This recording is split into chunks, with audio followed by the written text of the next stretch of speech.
Level 1. The wallet. You are 23 and you understand one thing most people your age don't. That a smart contract is just code, and code does exactly what it says, not what the person selling it tells you it says. Most people your age are buying coins the way they buy lottery tickets. They see a number go up on a chart. They see someone on the internet claim they turned $500 into $50,000, and they click buy before they finish reading the sentence. You don't do that. You read the contracts. You learn what a liquidity lock is and what it isn't.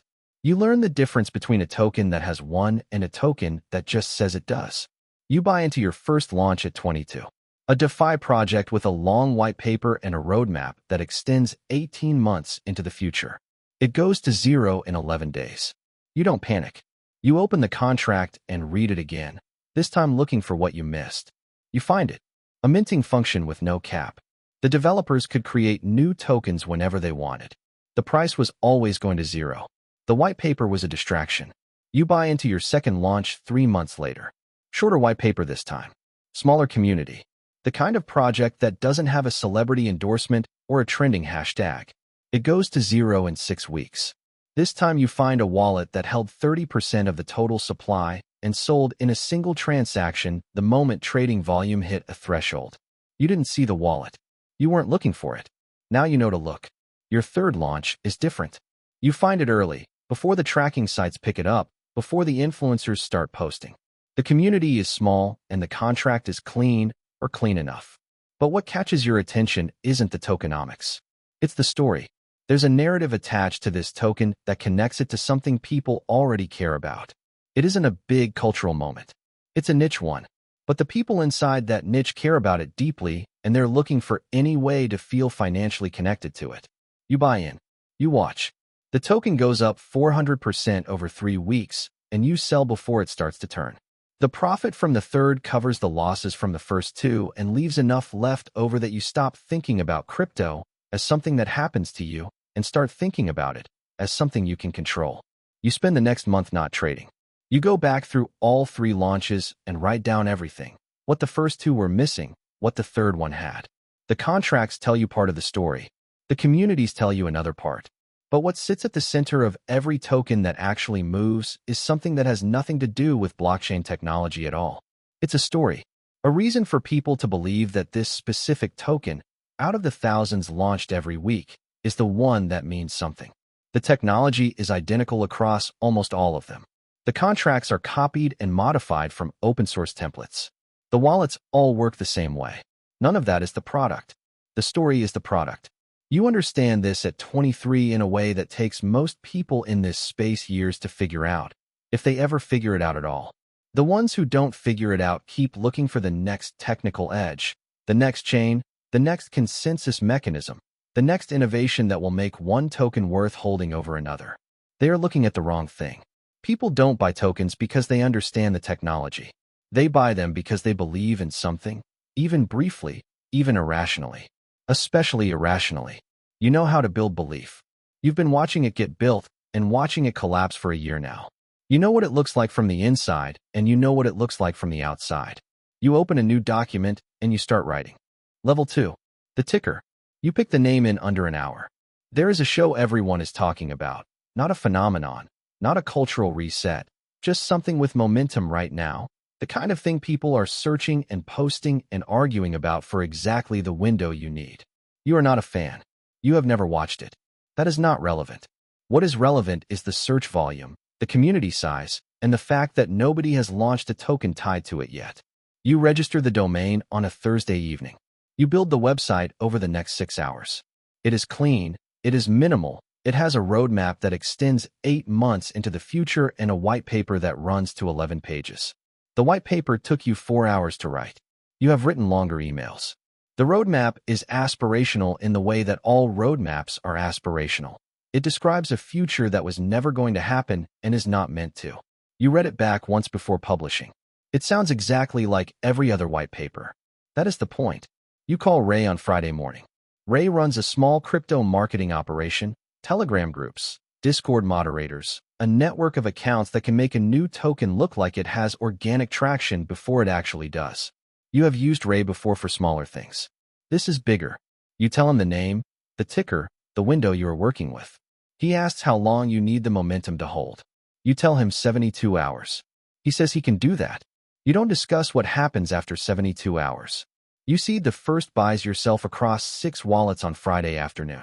The amounts are small and staggered, not enough to trigger any wash trading flags, enough to push the token onto the automated tracking sites that aggregate new launches. Once the trackers pick it up, the real buying starts. You don't have to post anything. You don't have to appear anywhere. The chart does the talking. By Friday evening, the token is up 400%. By Saturday morning, it is up 1,800%. Ray's network is running at full capacity. Posts, reposts, screenshots of gains, countdown timers, the full playbook. You are watching from your apartment. You are not celebrating. You are watching the chart the way you watch anything you built, looking for the moment it starts to turn. The peak comes on Sunday morning at 11:43.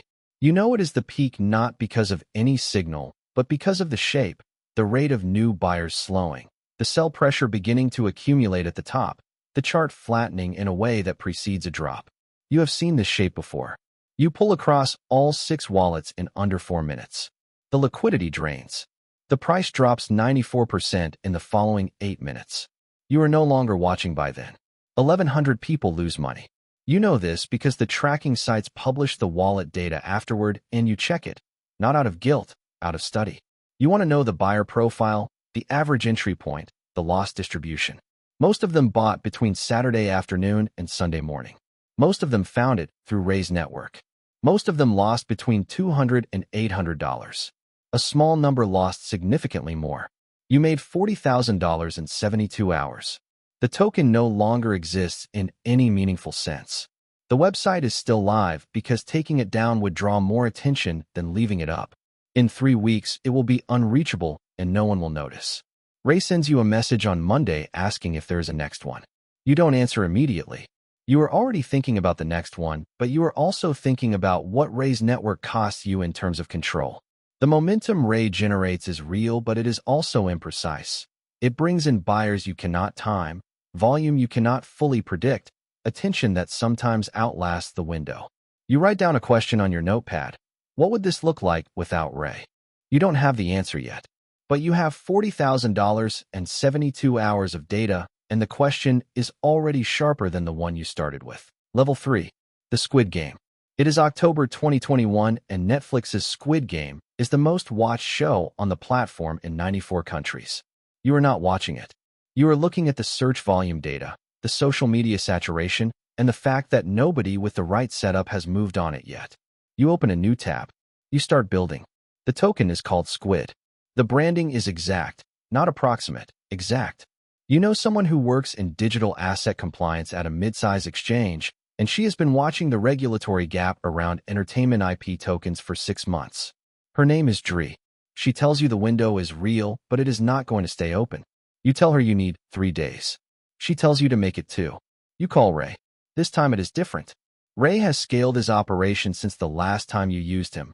More moderators, more accounts, a content team that can produce coordinated posts across 7 platforms simultaneously.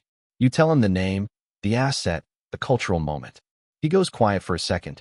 Then he asks how much liquidity you are seeding. You tell him. He says he needs 48 hours of lead time. You write the white paper in a single sitting. It references a play-to-earn game tied to the show, a game that does not exist and will not exist, described in enough detail to sound real and enough vagueness to be unprovable. The website is professional. The branding holds up at a glance, and it holds up close. You have learned from the previous launches that the difference between a token people dismiss and a token people buy is usually 15 seconds of first impression. The smart contract has one function that the audit missed. The audit firm is not a real firm. The report is a document you commissioned from a designer who does not ask questions, formatted to look like every legitimate audit report you have seen. The function allows only the contract owner to sell. Every other wallet is locked. Nobody reads that far. The token launches on a Wednesday. Ray's network ignites it within the first 6 hours. Posts across Telegram, Twitter, Discord, Reddit simultaneously. The volume of attention manufactured to look like it arrived organically. Dri monitors the exchange side, watching for flags. There are none. The token climbs. By day 2, it is up 18,000%. The chart looks like a vertical line. You watch it from the same apartment you have always watched from, and you feel nothing except attention. Ray sends updates every 4 hours. Dre sends one message, still clean. On November 1st at approximately 5:40 in the morning, you drain the liquidity pool. The mechanism is clean and it takes under 5 minutes. $3.38 million moves out of the pool in a single coordinated action across your wallets. The price drops from $2,861 to less than 1 cent in real time. The chart is a vertical cliff that thousands of people watch happen on their screens and cannot stop. The website goes offline 20 minutes later. The social media accounts go dark. Ray's network goes silent. Dre stops responding. You are at your desk. You have $3.38 million distributed across wallets in 4 jurisdictions. You have a laptop, a phone, and the same apartment. Nothing about the room has changed. The tracking sites will publish the data within the hour. Blockchain analysts will begin reconstructing the wallet chains within 24. You already know what they will find and what they will not. The wallets are layered enough that the trail goes cold before it reaches anything with your name on it. You have thought about this longer than you thought about anything else in the build. The story that goes public is that the Squid developers were never identified. That is the story you built as carefully as you built the contract. Anonymity was not an accident of the project. It was the project's primary deliverable, designed from the first line of the white paper to the last transaction in the pool drain. You close the laptop. You sit in the quiet for a while. Then you open it again. There are things you would do differently. Not fewer. Different. Level 4. Clear exit. You are not launching a token anymore. You are launching a moment. The difference is timing.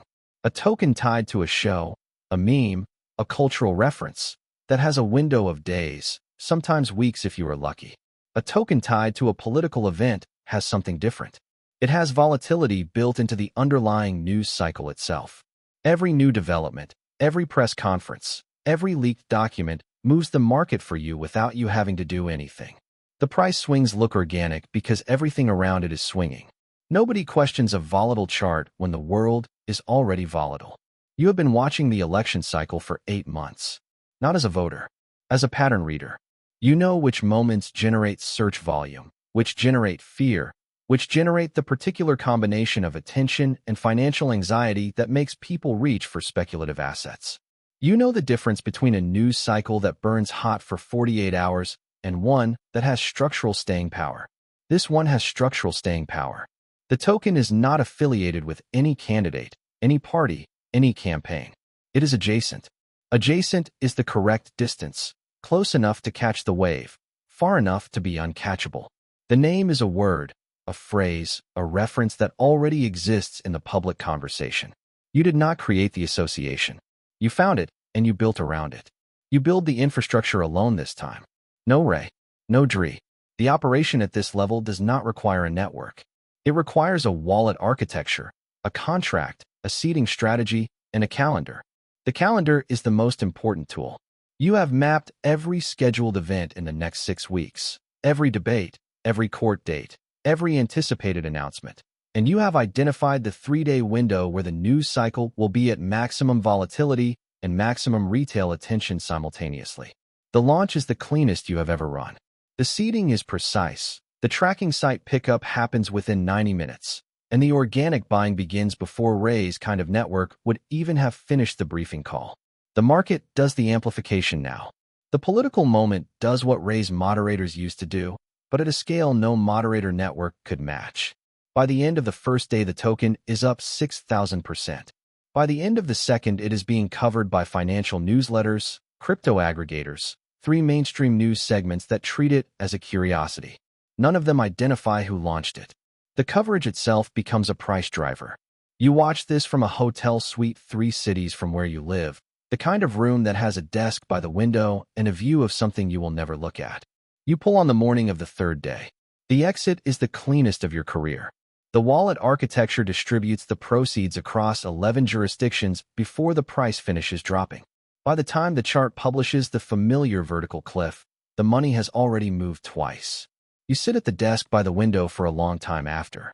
The view is whatever it is. You are not looking at it anyway. There is nothing worth looking at. What you are thinking about is the calendar. There are 4 more windows in the next 18 months that look like this one. Election cycles, regulatory announcements, geopolitical developments. Each one a moment where volatility is structural and retail attention is guaranteed. The pattern is not going away. If anything, it is accelerating. The SEC has a word for what you are doing. You have read the statute. The statute requires intent to defraud, and intent is the hardest thing to prove when the token itself made no promises. The name was already in public discourse, and every buyer entered a market they could see was speculative. The adjacent position is not just a launch strategy. It is a legal architecture. You open the calendar on the laptop. You mark the next window. Then you close the laptop, stand up, and order something from the hotel menu. The kind of thing that costs more than it should and arrives exactly when needed. The next one will be different. Not smaller. Different. The DOJ does not care what the terms say. The subpoena arrives 8 days after the last window closes. Not at the hotel. At an address you did not think was connected. You were wrong about one wallet. One wallet out of 11. That is all it takes. The indictment is 12 counts. Securities fraud, wire fraud, market manipulation. The adjacent position does not survive a grand jury. Intent can be inferred from pattern. 8 months of calendar notes is a pattern. You plead to 2 counts. 18 months. 3 years of supervised release. A lifetime bar from trading digital assets. The campaign reaches out 5 weeks after your release. A midterm cycle. They need someone who understands how retail attention moves around political moments. The compliance role pays less than 1 token launch. You take it. Your first task is reviewing the campaign's digital fundraising disclosures. You know exactly what to look for. You built most of it.